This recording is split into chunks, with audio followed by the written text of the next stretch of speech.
Hello everyone. आज हम बात करेंगे इंग्लिश सेक्शन के बारे में कि उसको कैसे बैंक एग्जाम के अंदर अटेम्प्ट करना है या फिर मैं कैसे अटेम्प्ट करती हूँ। इस तरह से हम इस टॉपिक के ऊपर बात करेंगे। सबसे पहले अगर हम देखें तो इंग्लिश के अंदर आपके 30 क्वेश्चंस आते हैं एंड आपको 20 मिनट्स के अंदर उनको सॉल्व करना होता है।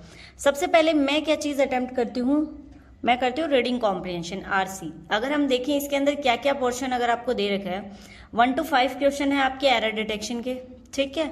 उसके बाद 6 to 15 आपके RC के क्वेश्चन आ जाएंगे रीडिंग कॉम्प्रिहेंशन के। देन उसके बाद 16 to 20 है फ्रेजेस और उसके बाद क्लोज टेस्ट, देन आपकी अरेंजमेंट। इस तरह से आपके पेपर का पोर्शन होता है, मैक्सिमम टाइम सेम ही होता है यही। सबसे पहले मैं अपना रीडिंग कॉम्प्रिहेंशन का पार्ट कंप्लीट कर लेती हूँ। इसके 10 क्वेश्चन होते हैं जिसमें से 2 से 3 आपके जैसे सिनोनिम्स और एंटोनिम्स आ जाते हैं। इसके अलावा आपके पैराग्राफ से पूछे जाते हैं 7 to 8 क्वेश्चन। तो 10 में से मैक्सिमम टाइम मेरे 7 to 8 मार्क्स आ जाते हैं। कई बार ज़्यादा ही मुश्किल है तो अलग बात है, अदरवाइज 7 to 8 मार्क्स आराम से आ जाते हैं आपके रीडिंग कॉम्प्रिहेंशन में, अगर आप अच्छे से प्रिपरेशन कर रहे हैं तो। उसके बाद मुझे एरर डिटेक्शन करती हूँ मैं। एरर डिटेक्शन जैसे 1 to 5 क्वेश्चन होते हैं आपके एरर डिटेक्शन के। देखिए बिल्कुल छोटे छोटे एरर डिटेक्शन होते हैं, इतने बड़े नहीं होते। अगर एग्जाम की बात करें तो वो मेंस में होते हैं, ज़्यादा ही कुछ हाई लेवल के क्वेश्चंस आपको देखने को मिल जाते हैं।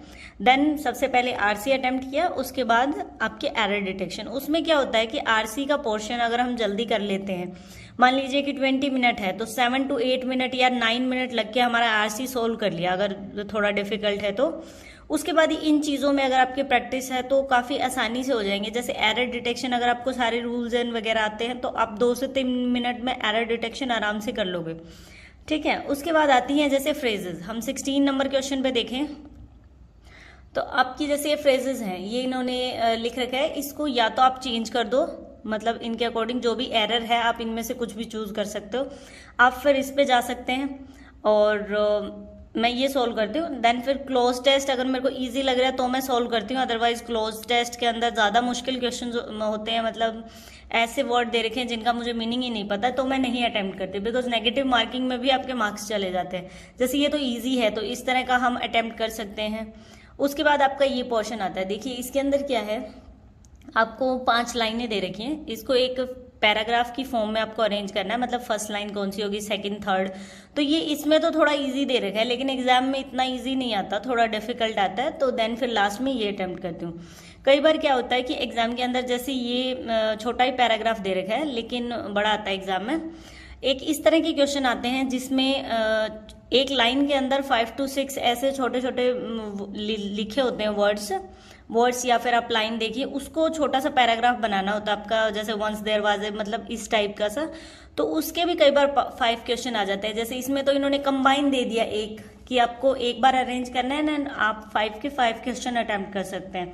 लेकिन एक बार हर बार अलग अलग लाइंस आती हैं, वो भी एक क्वेश्चन आता है, तो वो काफ़ी इजी वे से हो जाता है। मेरा तो हर बार बन जाते हैं वो, तो अगर वो होते हैं तो मैं एरर डिटेक्शन के बाद जस्ट वही अटेम्प्ट करती हूँ। पहले रीडिंग कॉम्प्रिहेंशन, देन फिर एरर डिटेक्शन, और फिर वो दे रखा हो तो वो, और मतलब पैराग्राफ अरेंज करने वाला। उसके बाद आपके जो भी बच गया आप जाके देख सकते हैं, मतलब लास्ट की 5 to 7 मिनट्स में अगर कुछ बन रहा है तो बना दीजिए। मेन फोकस मेरा होता है कि मैं 15 तक का अपना जल्दी से 12-13 मिनट में 15 तक का पोर्शन जो मेरा स्ट्रॉन्ग है 15 मार्क्स तक का, वो मैं बना लेती हूँ। उसके बाद मुझे ऐसे होता है कि जितने आ रहे हैं उतने, अगर इजी पेपर है तो 24 to 25 तक भी आ सकते हैं आपके मार्क्स, उससे ज़्यादा भी आ सकते हैं। अदरवाइज आप एटलीस्ट इतना तो स्कोर करो कि 15-17 तक आपको इतना कन्फर्म होगी, इतने तो मार्क्स मेरे आ ही जाएंगे इंग्लिश सेशन के अंदर, ठीक है। तो ये मेरा अप्रोच है, मैं इस तरह से पेपर को अटेम्प्ट करती हूँ, ठीक है। नेक्स्ट सेशन की भी बात करेंगे, जैसे रीजनिंग और मैथमेटिक्स की, भाई क्वांट का पोर्शन कैसे अटेम्प्ट करते हैं, मैं कैसे अटेम्प्ट करती हूँ। 2022 क्लियर हुए हैं, तो प्रिपरेशन तो है काफ़ी हद तक अच्छी, तो आप लोग फॉलो कर सकते हैं अगर आपको बेनिफिट मिलता है तो। अगर आप किसी की वीडियोस देख रहे हैं उसकी स्ट्रेटेजी से आपको बेनिफिट नहीं मिल रहा है और आपके मार्क्स नहीं बढ़ रहे, तो आप उस स्ट्रेटेजी को छोड़िए, उस बंदे को भी फॉलो मत करिए अगर आपको इम्प्रूवमेंट नहीं दिख रही तो। पर ये मत सोचिए कि आपने देखा और 2-3 दिन या 5-10 दिन के अंदर आपके अंदर इम्प्रूवमेंट आ जाएगी, नहीं, ऐसा नहीं है। कुछ लोगों को लगता है कि मेरी तो पजल ही नहीं बन रही और दूसरे की बन रही है, उसने पता कितनी ज़्यादा प्रैक्टिस की होगी उन पजल्स पे अपनी कमांड बनाने के लिए। आप एकदम से चीज़ों में इतना इम्प्रूवमेंट नहीं ला सकते, आपको प्रैक्टिस करनी होगी अगर आप चाहते हैं कि आपका भी सिलेक्शन हो। बिकॉज थोड़ी थोड़ी मेहनत करने वाले बहुत हैं, जो बहुत ज़्यादा मेहनत करते हैं वही सिलेक्शन ले जाते हैं। तो आपको हार्डवर्क बहुत अच्छे से मेहनत करनी है।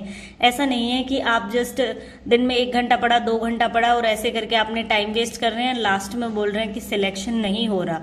आपको फुल डेडिकेशन से पढ़ाई करनी पड़ेगी, बिकॉज सीट्स आप देख रहे हैं कि कंपटीशन बहुत ज़्यादा है और सीट्स बहुत कम है। तो जो लोग मेहनत कर रहे हैं उनका सिलेक्शन हो रहा है। तो ये हमारा इंग्लिश का फुल स्ट्रेटजी की कैसे फॉलो, मतलब कैसे एग्जाम में पेपर को, सेशन को अटेम्प्ट करना है। Thank you for watching the video.